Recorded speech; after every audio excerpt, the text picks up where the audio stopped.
Bueno, arrancamos rápido porque hoy tenemos muchas cosas para decir y ya estamos en comunicación con Gago. Gago, ¿me escuchás? Andate a la concha de tu madre. No, Gago no tiene la culpa. 2 semanas y ya estamos. Boca no tiene que tener un 5 rubio. Es verdad eso. Es verdad, Nunca. es verdad. Fue láctil lo mío, igual es mentira. No tiene la culpa Gago. Por favor. Sí, triste, la verdad. Con Juan compartimos la teoría de que no podemos tener gente rubia de ojos celestes en Boca. Wilmar Barrios tiene que volver.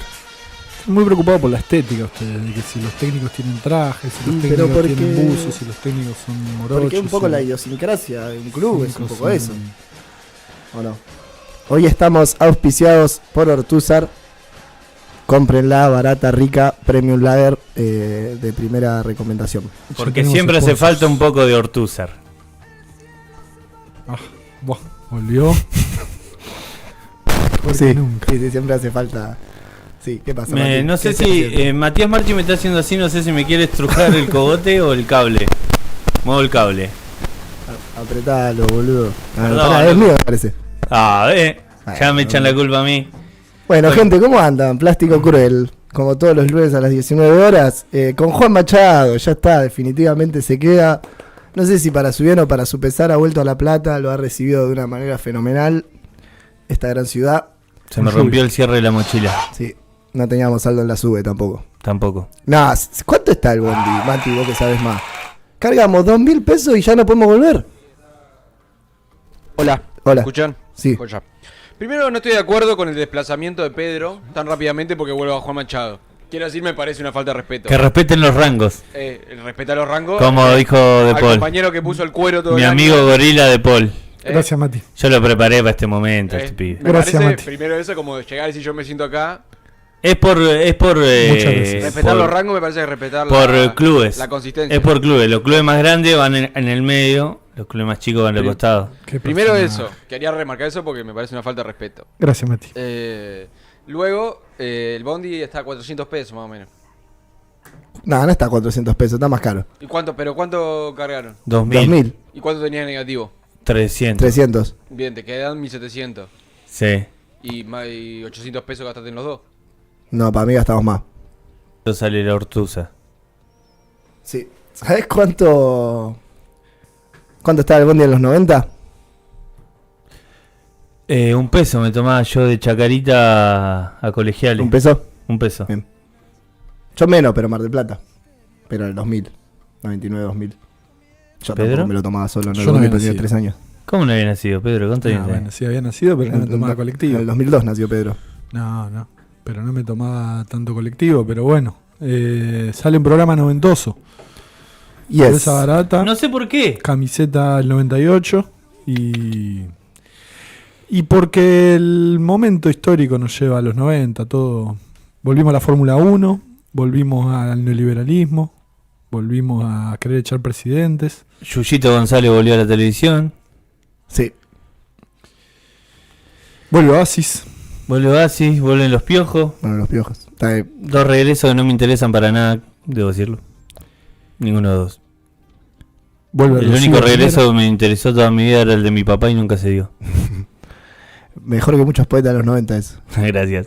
Che, Podría haber sido. Vuelve Aldo Civi a 18 primera. whiskies. Vuelve Aldo Civi. Increíble que vuelva Aldo Civi. Cada la 2 verdad. años vuelve el Docía primero. Sí, después va a descender. porque- Como la derecha, Aldo sí. Bueno, pero está bien. ¿De qué vamos a hablar hoy, Juancito? Bueno, vamos a hablar de poesía de los 90s. Esa maldita década. En la que parece que no hubo nada de valor cultural, de valor más allá de lo estético y de esa liviandad de vivir y reventarse. La cual compartimos. La cual compartimos profundamente. Pero sí hubo cosas interesantes en los 90. Digo, es una década que se la mata mucho, pero a la vez hubo un semillero cultural interesante, discutible en algunos aspectos, pero que da mucha tela para cortar. Y hoy trajimos un puñado de poetas de los 90s para hablar un poco y pensarlo también en lo que estamos viviendo hoy, qué sé yo. Específicamente vamos a hablar de poesía y hay algo de la poesía de hoy que viene parida de los 90, como hay otra que no, pero bueno, ver que cuánto hay de individualismo, de argumento estético, de verdadera poesía en lo que fue la poesía de los 90 y que nos trae hasta la poesía de hoy. Sí, una generación que ha dejado su marca por algunos motivos que ahora vamos a ir repasando en el programa de hoy. Ha dejado su marca en la poesía argentina, en el recorrido de la poesía argentina, para bien y para mal, digo, como pasó con la música también, ¿no? Que hay bandas que a veces tienen que hacerse cargo de lo que sembraron, digamos, o no sé si tienen que hacerse cargo, pero digo, han sembrado cosas y después tenés una banda que surge que uno le puede gustar o no, pero después surgen 20 bandas que hacen lo mismo o que toman eso y a uno ahí ya le empieza a molestar. Quizás con la poesía de los 90 pasa algo parecido, digamos, ¿no? Instala una forma de hacer poesía en la poética argentina, muy objetivista, digamos, ¿no? Sobre la cual hemos charlado varias veces, en donde un poco repasábamos hace un rato, uno reconociendo así su humildad como lector, a veces le pasa que lee un poema de esta generación y no termina de decir si le parece una genialidad o una estupidez, digamos. Recién decías, estábamos ahí afuera charlando y decía, es muy finita la línea de esto es una mierda y esto está bueno, de que claro, pegue la vueltita, ¿no? Sí, pasa un poco eso, pero bueno, también digo, más allá de esos gustos poéticos o de las poéticas que vamos a hablar a lo largo del programa, vamos a leer algunos poemas y eso, también instalaron formas del hacer poesía muy propias de la época y que hasta hoy se mantienen. Digo, desde por un lado el pensar el soporte de la poesía, por un lado como parte de la poética, digo, como que la poética no es solo el texto, sino el texto y su soporte, digamos, pero también anclado en la precariedad de la época, digamos, ¿no? Entonces poetas que publican un poco en donde pueden, en donde sea. Entonces, lógicas como puede ser el fanzine que hoy conocemos, esas estéticas, digamos, del librito de agarrar 3-4 poemas y encuadernarlos y hacer algo y publicar, se instala un poco a partir de esta generación que, bueno, que ha dejado su marca y que hace rato que veníamos charlando de dedicarle algún programa y bueno, hoy llegó la oportunidad. Y pensando en eso que decía de instalar ciertos mecanismos y artefactos poéticos también, como el fanzine, como esa divulgación de poesía, que la hace popular y accesible, si pensamos en el under, y también las performances poéticas, inclusive incorporando figuras de generaciones anteriores como Fernando Noy, ¿no? Pensar que las lecturas de poesía la empezaron a hacer en los 70 Paco Urondo y Juan Gelman, que leían en pequeños bares sus poesías militantes, una poesía con muchísima tradición, y me parece que ahí por ahí está la primera diferencia que podemos ir pensando entre la poesía de los 70 y los 80 y la poesía de los 90, que es, bueno, la poesía de los 70, Paco Urondo, Gelman, es una poesía que tiene muy claras las bases, muy clara la tradición y muy claro qué va a discutir. Y me parece que la poesía de los 90 carece del sentido de tradición, carece como de cimientos en esto de despegarse bastante de cualquier reconocimiento de poesía anterior. Sí, a su vez construye un canon propio nuevo, digamos, y claramente se aleja de eso que fue como lo más leído de esas épocas. Digo, en términos políticos lo vamos a ir hablando un poco, no es una generación que tiene su infancia, adolescencia en la dictadura, que son ahí generación de Malvinas o que les toca estar ahí cerca o no, digamos, pero ahí creciendo en esa época. Y que llegan a los 90 como un poco llega toda la Argentina en un momento en el que, bueno, después de mucha lucha por la democracia, lo mejor que parece haber dado la democracia es a Carlos Saúl y están ahí como un poco rendidos. Entonces hay una despolitización y en esa despolitización hay una distancia de la generación de poetas que vos nombrabas. A su vez recuperan otros que estaban medio dejados de lado. Digo, puedo pensar en Joaquín Giannuzzi, del quien hemos hablado también en un programa acá. Es una figura que esta generación recupera. Ricardo Celarrayán, un grupo de poetas que habían tenido distintos recorridos y que vuelven a ser leídos con mayor intensidad o mayor interés por este grupo de poetas, digamos, ¿no? Que para empezar a hablar y a poner nombres, digamos, hay una primera generación de los 90, vamos a ir haciendo como un recorrido de grupos, que se engloba un poco en esta revista 18 Whiskies, que creo que el mito viene del poeta Dylan Thomas, que dicen que antes de morir se tomó 18 whiskies y dijo, creo que batió un récord, y al rato la quedó. El rojo cuando muere comiendo carne con Homero, Claro. el camionero. Cuenta la historia, no se sabe si es verdad o no, pero parece que toman la historia un poco de ahí, también de esta propuesta de tesis o algo así que hace uno de ellos de filmar un documental de una noche de copas donde van de Una bar en gran bar. idea. Sí. Increíble, nosotros veníamos comentando eso, es una idea increíble. Sí, nosotros para el programa de hoy, como nos formamos y nos informamos y preparamos esto, que parece tan improvisado, vimos un documental que es La Vida que te agenciaste, que habla sobre este grupo de poetas. Esta revista tuvo 2 números, nada más 2 ediciones. Pero bueno, es el primer grupo de la generación de esta poesía de los 90. Fabián Casas entre ellos, Daniel Durán, Laura Whitner. Queda muy mal parado Daniel Durán en el documental. Sí, es como una figura ahí medio oculta, entonces todos hablan de él, medio extraño. Y bueno, el primer grupo se conforma en ese espacio, en esa gente, que cuando decimos esa poesía objetivista, la poesía objetivista podemos entenderla como eso de esa poesía en la cual uno describe el desayuno que se come una mañana, digamos, y el poema es eso, ¿no? Me levanto, hago unas tostadas, les pongo se enojó, queso y mermelada. Está tocando Y cosas. tal vez la vida sea esto, ¿no? Ponerle queso y mermelada a unas tostadas mientras pienso en qué tengo que hacer hoy, ¿no? ¿Te gustó ese poema? Hermoso, mejor que muchos, ¿eh? Bueno, por eso, digamos. Pero es el tipo de poesía que van a hacer, y que hablábamos un poco de la finitud entre... Porque también hay que reconocer que hay gente que sabe hacer eso bien. Sí. Digo, están muy influenciados por Carlos Williams, un poeta norteamericano que trabaja con una poesía así, pero que le sale, digamos, ¿no? Y que en algún momento toca un gramo de profundidad y te pega el golpe. El gran problema de esa poesía es cuando no pasa nada. Cuando es eso nada más. Hace poco con Lucho Acá creo que Pedro difiere igual, leímos Acá a... poner un poco de salsa al asunto. No, leímos a un poeta que yo...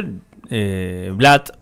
Sí. Mariano que Blatt. A mí no... A mí me gustan algunas cosas. No, ¿Viste? mira. ¿Viste? Me encanta. Algunas cosas. Pero lo digo bien, no lo estoy bardeando ni nada. Para- No me gusta, para mí no hay nada. Para que los oyentes también No hay- participen un poco de este debate, podemos aportar y empezar a poner un videito. Podemos poner el video de Fabián Casas para que lo critiquen con tranquilidad. Si Mati lo tiene a mano, para empezar a ver cuál es esta poesía, y que también los oyentes, los que estén, lo vean. Lo mandamos. Bien. Cuervazo. Había limpiado la casa y escrito 2 o 3 poemas que me gustaban. No pedía más. Entonces salí al pasillo para tirar la basura, y detrás de mí, por una correntada, la puerta se cerró.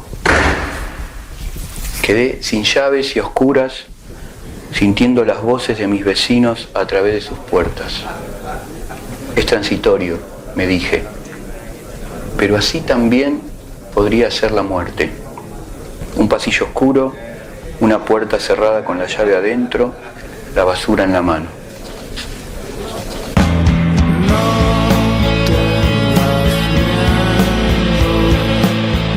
Lo mejor del poema es la canción.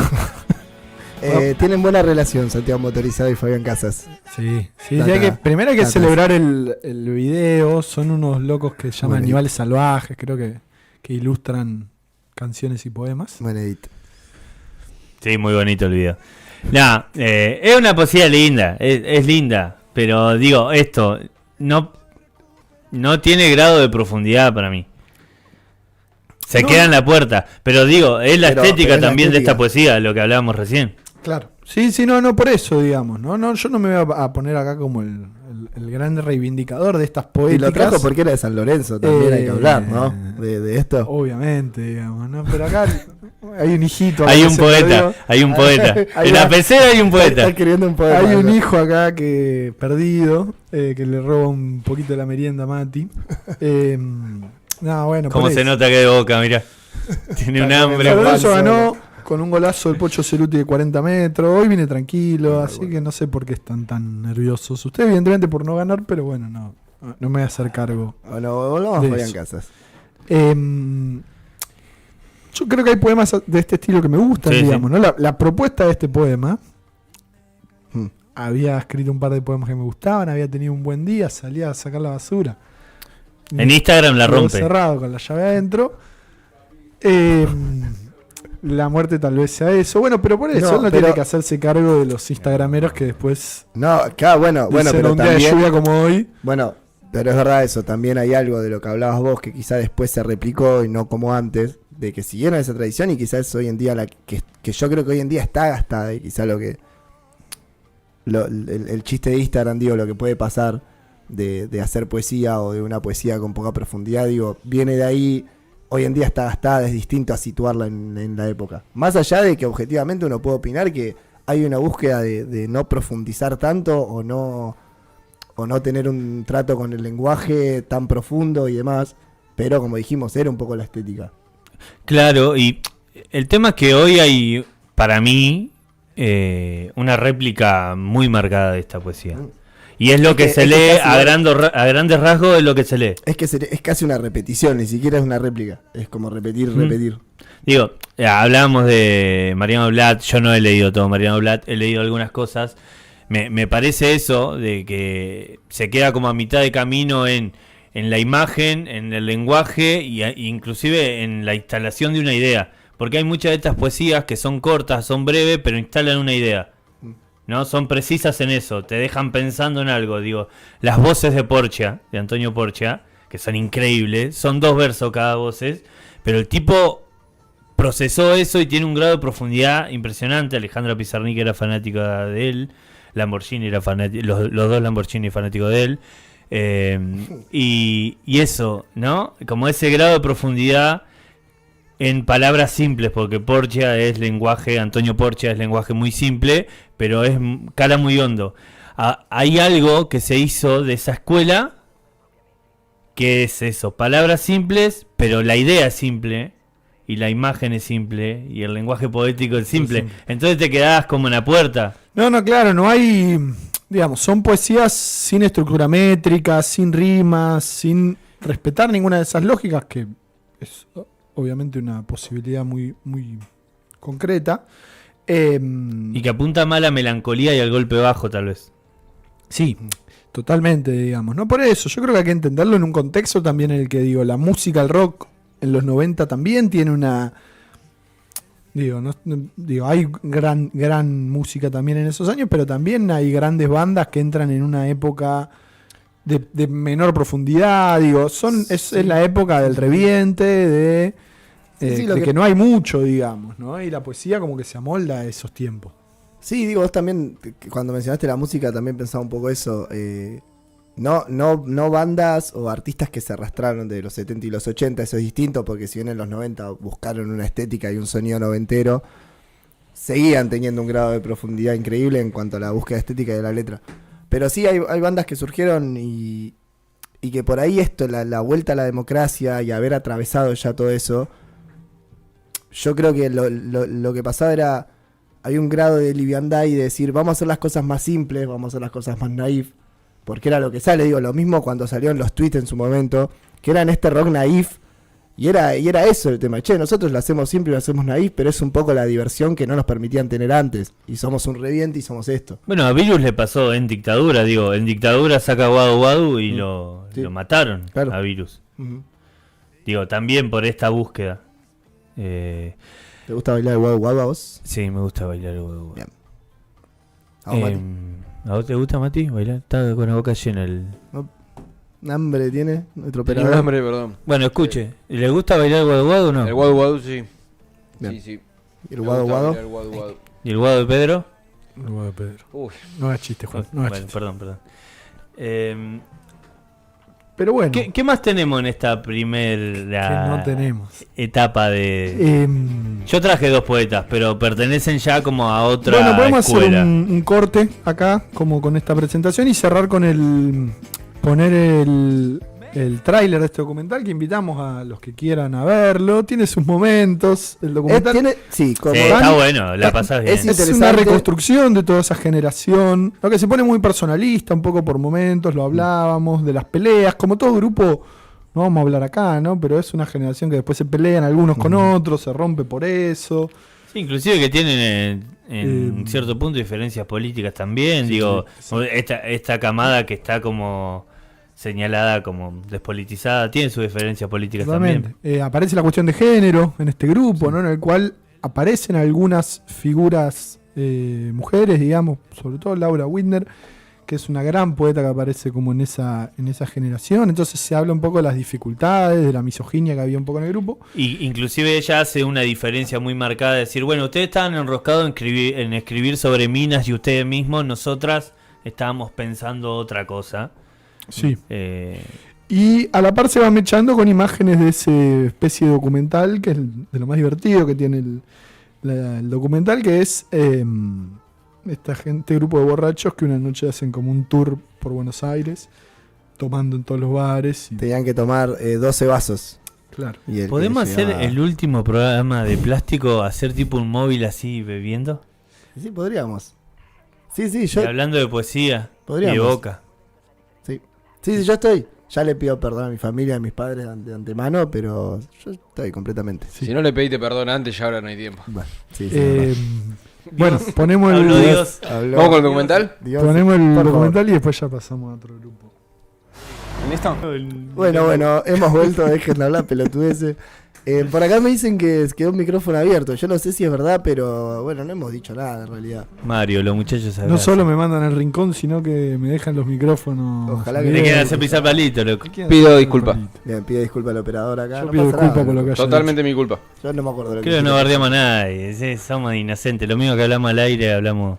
Pero bueno, ese es el tráiler. Como dijo Pedro, es divertido, es muy personalista. Por ahí si no conoces la poesía se ríen, los muchachos se ríen. Mario. Mario. Pero bueno, vamos a pasar, como dijo Pedro, en su esquema maravilloso que ha traído hoy. ¿Dónde vamos a pasar, Pedro? Ahora. Y ahora sigue Juan, porque va a hablar de los poetas que le gustan. Yo traje un par de poetas de, No los, hay, no de los hubo. 90. No dejó de haber, no va a haber, Em, no ha habido. Muy bien.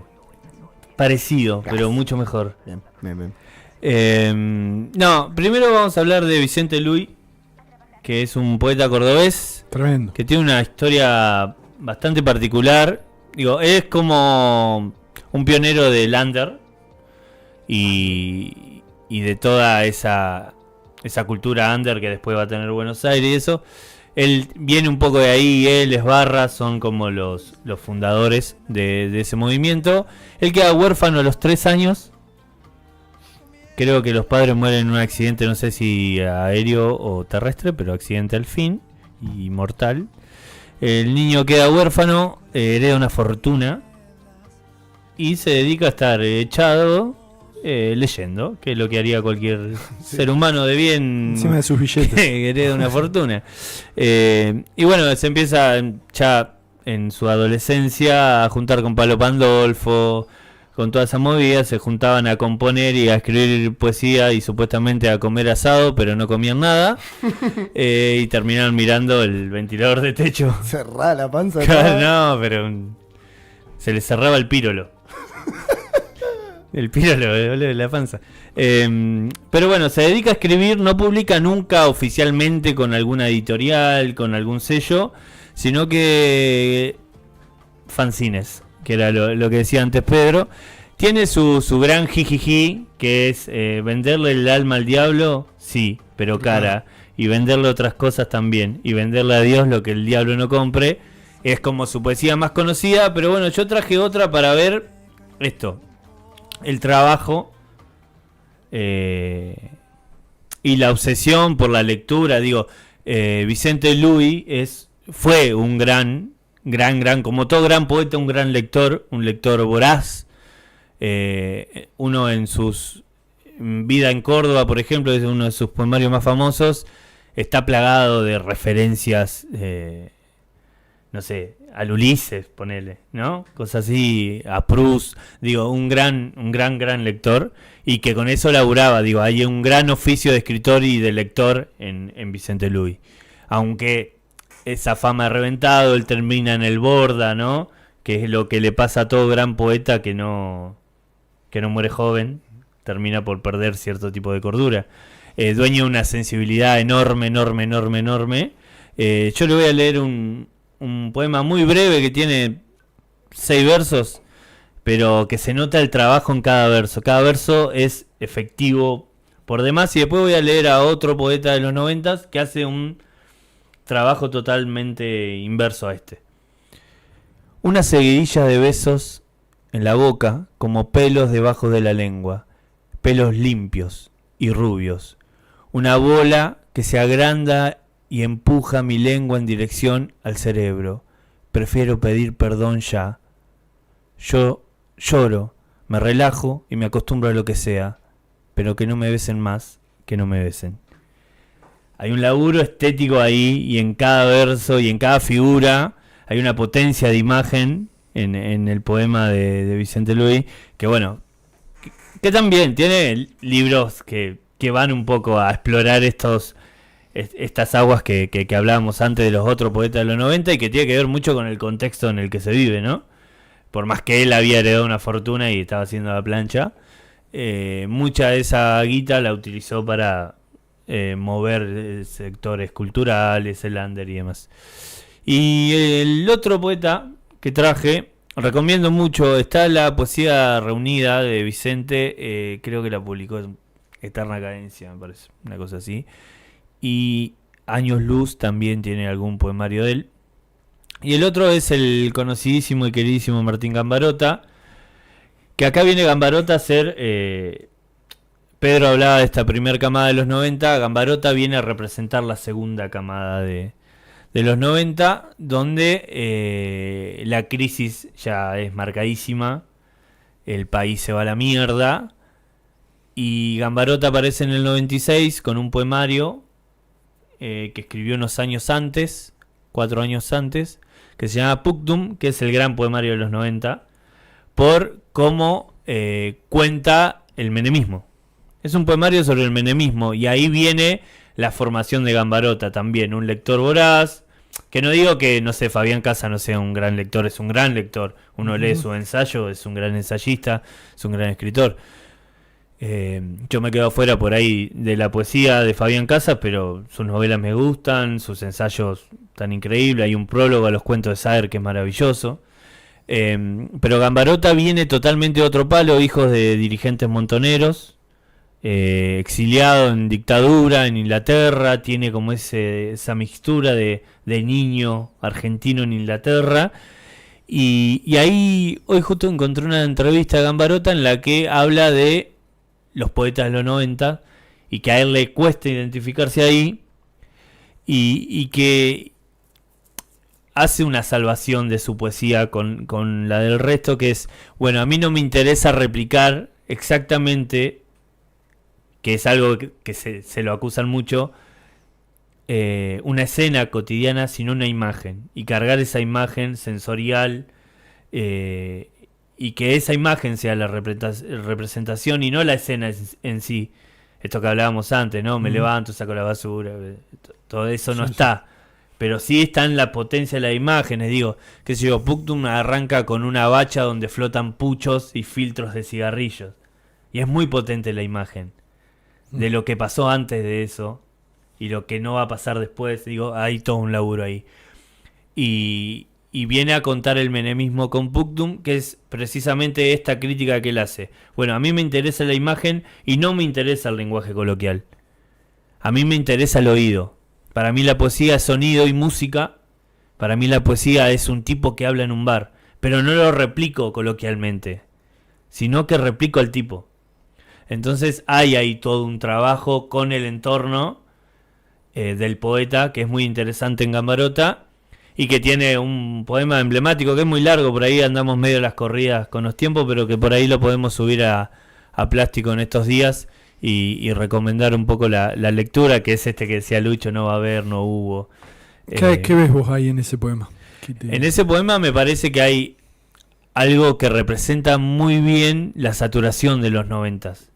Digo, él elige 3, 4 palabras que representan lo mismo, ¿no? El poema arranca diciendo, no hay, no va a haber, no hubo. Y eso se va a repetir a lo largo del poema. El 80% del poema es eso. Después en un momento dice, los negros amagan con quemar un kiosco y no lo queman. Para martillar con el martillo, la madera de los hechos. Todo eso, tiza para delinear con tiza. Digo, toda esa repetición que hay en ese poema de Gambarota es la saturación de una época. Es el menemismo. Es Menem en la Ferrari, Menem jugando al NBA, el 1-1, el país privatizado, todo abundancia, todo saturación, y en el medio de toda esa saturación, pequeños hechos que tienen que ver con la clase popular. Y me parece que Gambarota, más allá de todo el poemario que es Punctum, en ese poema precisamente replica perfecto la época. Te explica el menemismo, saturación, y en el medio alguien intenta salvarse, en el medio alguien intenta hacer justicia, en el medio nadie se anima a delinear la silueta de los muertos. Digo, me parece que tiene una potencia ese poema con un lenguaje muy sencillo y con 3 palabras que se replican a lo largo de todo el poema. Por eso me parece que hay un laburo ahí que en otros poetas de la época no aparece. Sí, aparece un grupo de poetas ya hacia el final de los 90, Gambarota, Sergio Raimondi también, que publica Poesía Civil, que es otro libro ya donde la poesía toma algo de todo ese primer grupo, digamos, ¿no? Pero ya estamos hablando de poemas más largos, de una extensión mayor, digamos, no entendiendo extensión por complejidad, pero que también le da otra. Pero ahí hay algo para vos cuestión. ponerle de las camadas anteriores de poetas. Digo, los poetas de los 70 eran poetas de largo aliento y que se tomaban el tiempo para escribir. Sí, para mí hay una mixtura que hacen este grupo entre poetas como Hellman y demás, y Pacurondo y compañía, con también no necesariamente influencias por la lectura, sino por el compartir con este grupo de los 90 que hablábamos antes, que le da como su mixtura y su propia cuestión identitaria, digamos. Pero me parece que estamos bien con el tiempo, estamos muy bien. Pero se ha sumado alguien qué alegría. a la conversación. Así que si nos escuchás, Carlos, ya estamos conectados. Sí, perfectamente. No sé si me escuchan a mí. Sí, perfecto. Sí. Perfecto, Carlos. Bien. Bueno, muchas gracias por el convite. Gusto estar ahí y estar allí de algún modo. La próxima trataré de estar en directo, allí mismo, en Toulouse. Pero bueno, gracias por la invitación y bueno, no sé, llegué a escuchar tus últimas palabras, Juan. No sé a qué poema te referías. En un momento pensé, hay cadáveres, pero no sé si te referías a... Es que tiene mucho que ver, hablaba de no hay, no va a haber, no hubo, de Martín Gambarota. Que es como una síntesis de los 90, hablamos de eso, pero yendo para atrás, Cadáveres de Perlonger, también, digo, explícame la dictadura, ¿no? Me parece maravilloso. Te damos la bienvenida, Carlos, y aprovechamos esta primera ocasión para que sea eso, una primera ocasión y después poder entrevistarte por tu obra y tu laburo de editor. Acá justo le traje a los chicos para que vean tus libros. Pero nada, eso.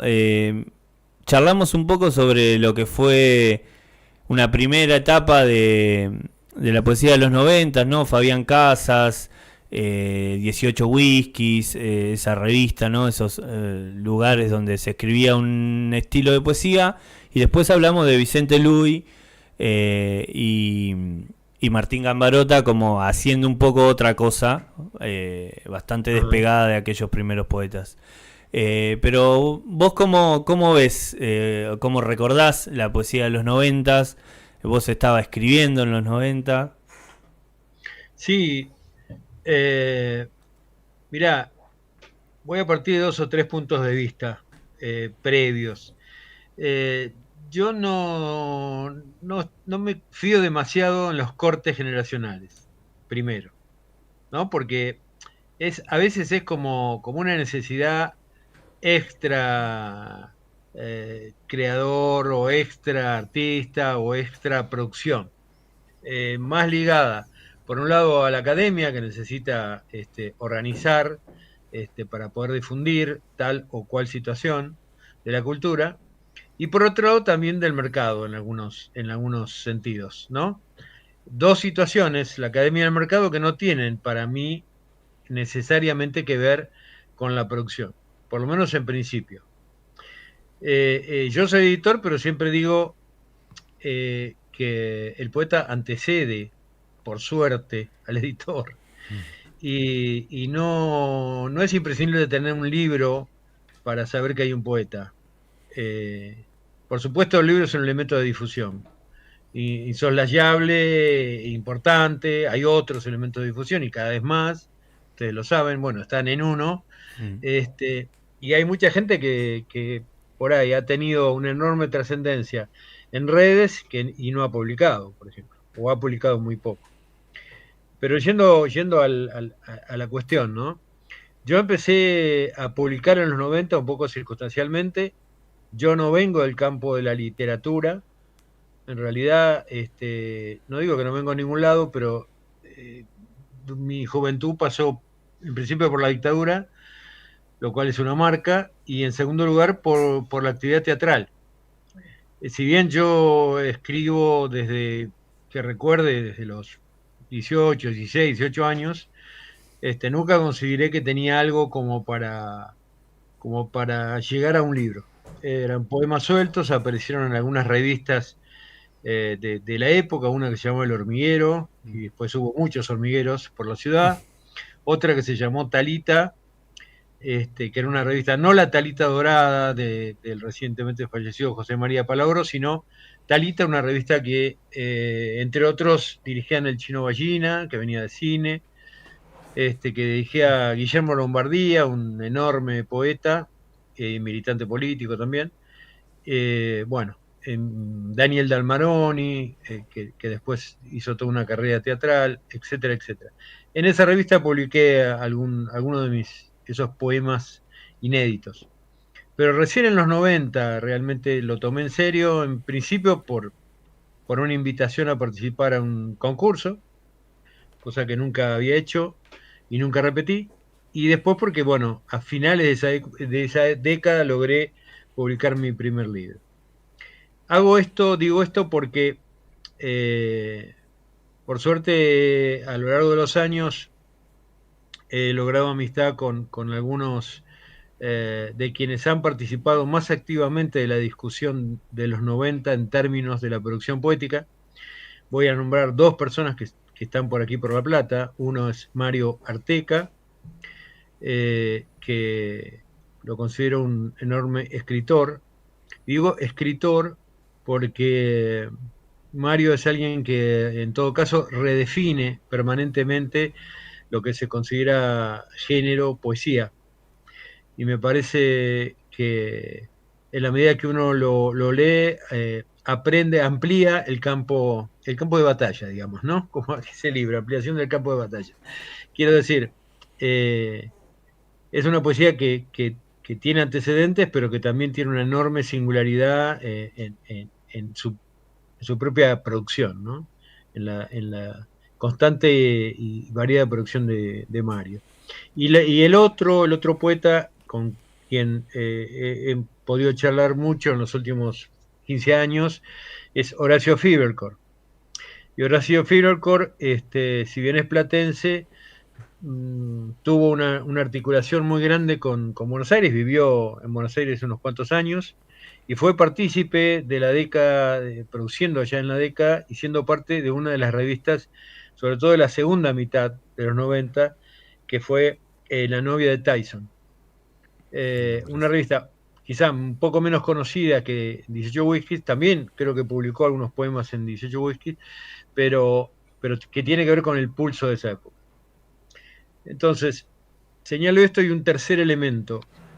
Tampoco creo que, o mejor dicho, hay que tener cuidado con respecto a la poesía en la Argentina, qué significa la poesía en la Argentina, cuando en realidad estamos hablando de situaciones, valga la redundancia, específicas y situadas.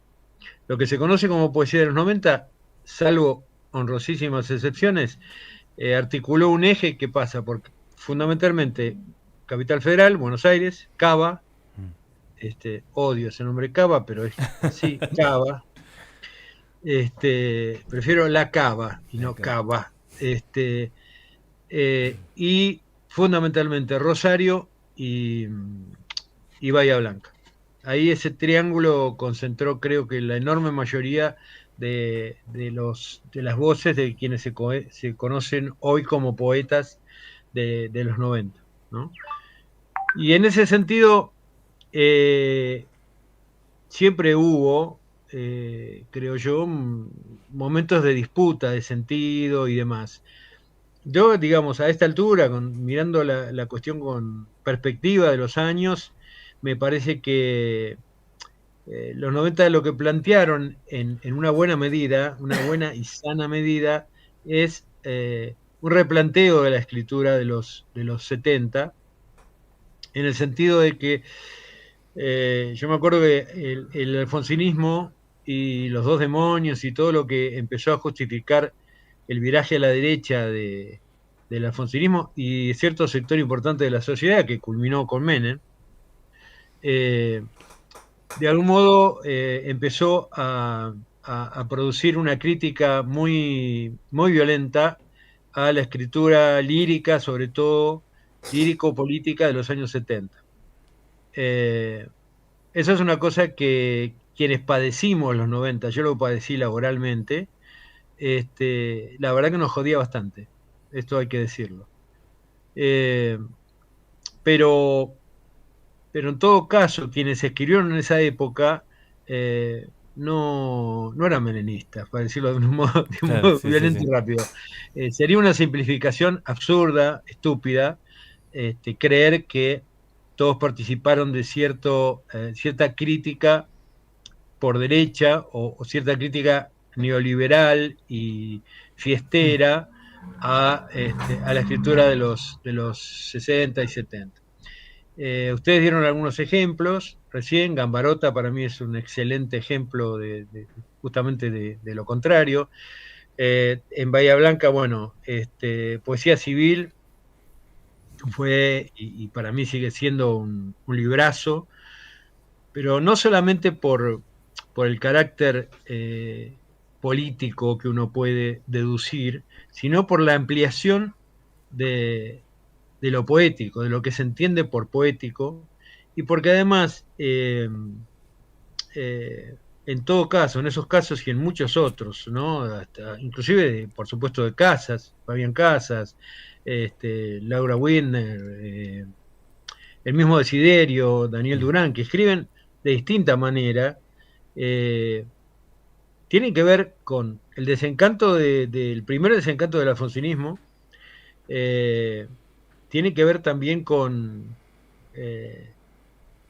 la crisis económica que produjo el fin del alfonsinismo, y tiene que ver también con una ampliación de las lecturas. Es decir, nosotros veníamos, en mi caso yo venía de lecturas anteriores, el caso que tiene que ver no solamente con la poesía militante y la poesía social de los años 60, el caso emblemático de, ¿cómo es? Bueno, desde la poesía de Panduro, por ejemplo, que prohijó quienes se fueron yendo del PC en los años 60, sino también la poesía latinoamericana, sobre todo y fundamentalmente César Vallejo, ¿no? Sí. Y bueno, yo creo que es necesario que cada generación se tiene que replantear la forma. No es que se tenga que hacer, por favor, no quiero dar recetas ni órdenes. Que me parece sano que cada generación se replantee las lecturas, la ampliación del campo de lecturas y sobre todo eh, la necesidad de renovar los decires, ¿no? De renovar el uso de la palabra. Y en ese sentido creo que los 90 los poetas de los 90 en gran medida lo hicieron. Eh, Hay algunos que me gustan más, otros que me gustan menos, pero hay poemas, qué sé yo, por ejemplo, de Fabián Casas en Odas, que me parece un libro hermoso y que tiene algunos poemas tremendos, tremendos. Tremendos porque a la luz de lo que estamos viviendo hoy, hay poemas que todavía nos siguen interrogando, ¿no? Y tienen que ver con esa relectura de los 70, esa relectura de lo que fue los movimientos revolucionarios en los 70, y que siempre una visión histórica que congele eso termina matando eso que pasó. Es necesario resignificar lo que pasó. A veces es doloroso eso, porque es doloroso pensar que uno creía que algo era de acero inoxidable y no, era un latón y se pudrió en la primera de cambio, se degradó, se corrompió y terminó siendo una basura más. Pero la vida es un poco también eso, ¿no? Así que bueno, hablé demasiado, perdón. No, perfecto. Eh, No, buenísimo, Carlos. No, un panorama genial, digo, en sintonía un poco con lo que veníamos charlando. También, digo, hacíamos una lectura de cierto objetivismo que tuvo parte de la poesía de los 90 y de influencias que sembró después en la poesía. Digo, que por eso una generación o un poeta no tiene que hacerse cargo necesariamente de los que se influencien por él, pero digo que veíamos que a partir de esa poesía se instaló una de las muchas formas de hacer poesía en donde uno, digo, ese ejercicio muy trivial, muy cotidiano, donde solo está la imagen y parecería que eso basta, ¿no? Para construir un gran poema. Quizás la pregunta es muy amplia, muy compleja, pero ¿qué tiene que tener para vos un poema como editor, como lector, como poeta, para que uno diga, bueno, acá hay algo, digamos, acá hay algo? Vos hablabas un poco de ampliar los márgenes, eso me parece que está buenísimo, que decías de Raimondi y compañía, pero después cómo distinguir en esa poesía que a veces es tan fina, ¿no? Entre decir, esto es tremendo y decir, no sé realmente si esto es una gran poesía, digamos, ¿no? Claro. Mirá, yo he ido cambiando, no sé si para bien o para mal, pero he ido cambiando la percepción de la poesía a partir de la lectura, por supuesto, y básicamente en este sentido. Yo venía de un tipo de lecturas donde lo que prevalecía, el eje era el poema, es decir, el poema singular. Podía ser extenso o no, en general no era extraordinariamente extenso, y estoy pensando en la poesía latinoamericana de los años 60, 50, 60.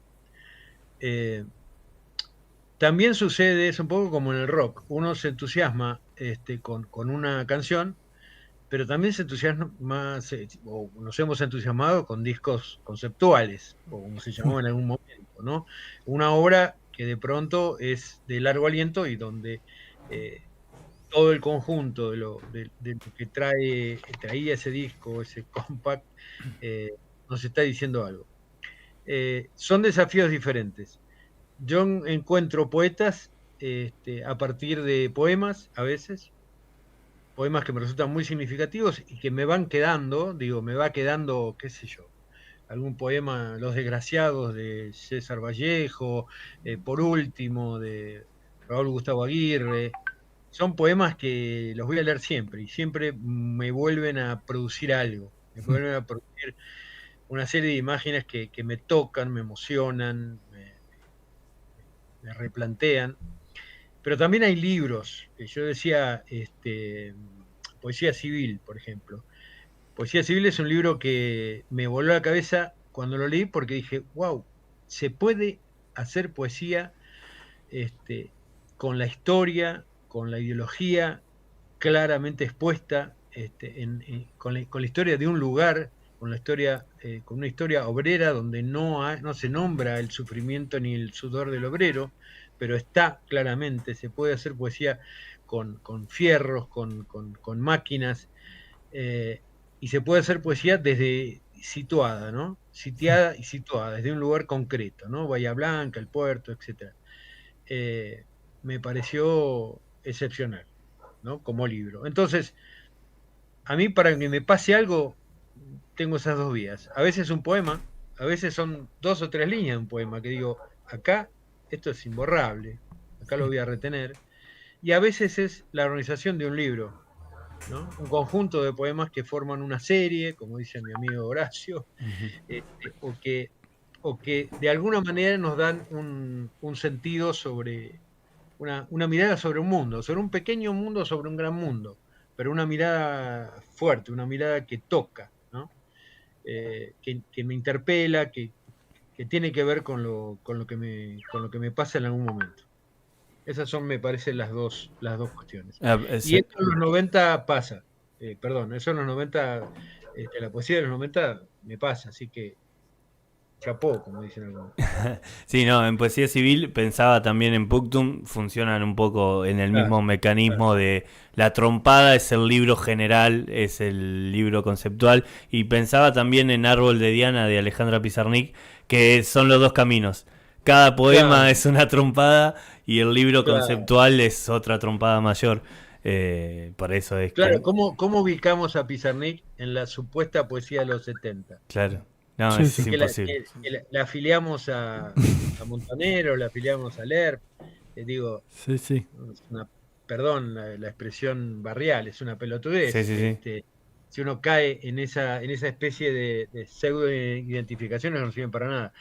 Y en ese sentido, la ampliación también del juego, del campo de batalla, lo digo como juego, eh, aborda una multiplicidad de cosas que tiene que ver con la herencia, con muchas herencias que vienen de los 60 y los 70. No solamente la herencia de la vanguardia política, sino también la herencia de otras experiencias que después, por X razones, florecieron. Digo, yo, además de tener algún tipo de actividad política en mi colegio secundario, también leía revistas de rock, qué sé yo. Para mí Expreso Imaginario fue una pequeña Biblia, y era un lugar de refugio y de conocimiento. Y las viejas revistas de los 60 que compraba o conseguía a media hechas bolsas por algún librería viejo, que yo, Eco Contemporáneo, Cormorán y Delfín, también traían visiones del mundo que no necesariamente estaban en la poesía de Hellman, que para mí era super capo, o de cualquiera de los poetas comprometidos políticamente. Y eso está bueno porque yo creo que para mí el compromiso más interesante es el compromiso con la vida y en todo caso con la palabra, con el laburo, con el oficio que es la escritura. No es que desprecie los compromisos políticos o políticos partidarios, pero creo que una cosa necesariamente no es la otra, ¿no? Perfecto, Carlos. Para cerrar, te hacemos la última pregunta porque se nos ha ido el programa volando. Pero bueno, tenemos la excusa de juntarnos otra vez para hablar de tu poesía y tu laburo de editor y poder tenerte acá en el estudio también. ¿Qué ves de esa poesía de los 90, de esa caja de resonancia que hablábamos antes, con la poesía actual y el marco también histórico y político de la actualidad que se asemeja tanto al menemismo? Sí, bueno, mira, yo creo que como un poco decían ustedes y de alguna manera creo que dije, la poesía de los 90 generó una ampliación del juego de lecturas, del campo de posibilidades, y dentro de esa ampliación hubo distintas, di- distintos recorridos. Entonces, yo creo que hay recorridos que se hacen cargo de lo político y en ese sentido, digo, no sé qué está escribiendo hoy eh, por ejemplo, el autor de poesía civil, cuyo nombre se me acaba de ir de Raimondi, la cabeza, Sergio. Raimondi, perdón, pero no tengo dudas que de algún modo su mirada es política, y su mirada tiene que ver con cierta apreciación de la realidad que seguramente comparto. Lo que pasa es que yo no voy a buscar compartir la bandera. La bandera en todo caso no se encontrará en la calle, si en algún momento, pero quiero decir, me interesa la exploración que haga del lenguaje a partir de situarse de una manera frente a la escritura. Pero también en el presente hay algunos escritores, algunos libros que francamente no me interesan y que tienen más que ver para mí con otra derivada de los 90 que tiene que ver con cierto desencanto de lo político y de lo social y cierta apreciación del espacio personal, casi, para decirlo un poco violentamente, casi un ombliguismo, ¿no? Es decir, miren qué hermoso ombligo que tengo, la pelusa, me la saco todos los días, tengo una caja con mi pelusa, ay, mi pelusa, etcétera, etcétera. Francamente, puedo entenderlo en términos de sensibilidad, yo también tuve 15 años, pero no me pasa nada, sinceramente no me pasa nada, Claro. me aburre, y la verdad que me embola un poco que mucha gente crea, muchos lectores y lectoras crean que, bueno, ahí está todo. No, ahí en todo caso, en el mejor de los casos, está un pedacito del todo.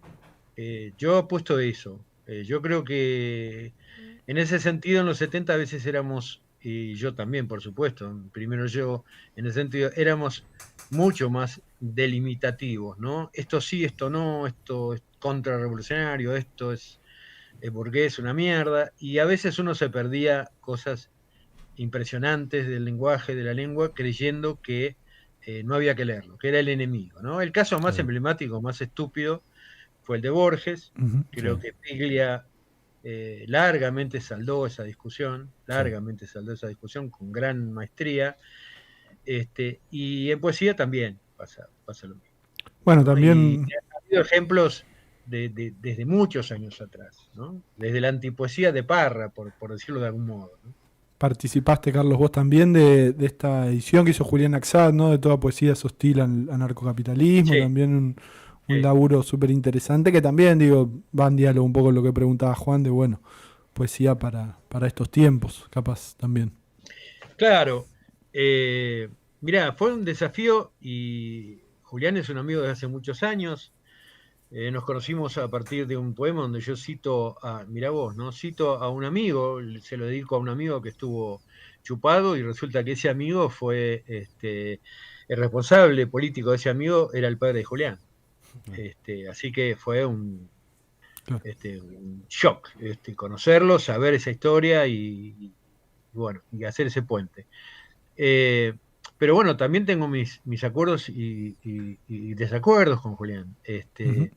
Yo creo que la antología, lo que tiene esta antología, que a mí tiene dos aspectos que me parecen muy valiosos. Hay de todo tipo de poemas, algunos que son muy, muy personales y no implican un grito, implican un susurro o un juego, y otros que sí, que son más violentos o más líricos, inclusive hasta soez algún que otro poema, pero me parece que en ese juego, en esa totalidad hay un sentido. Por eso es una antología.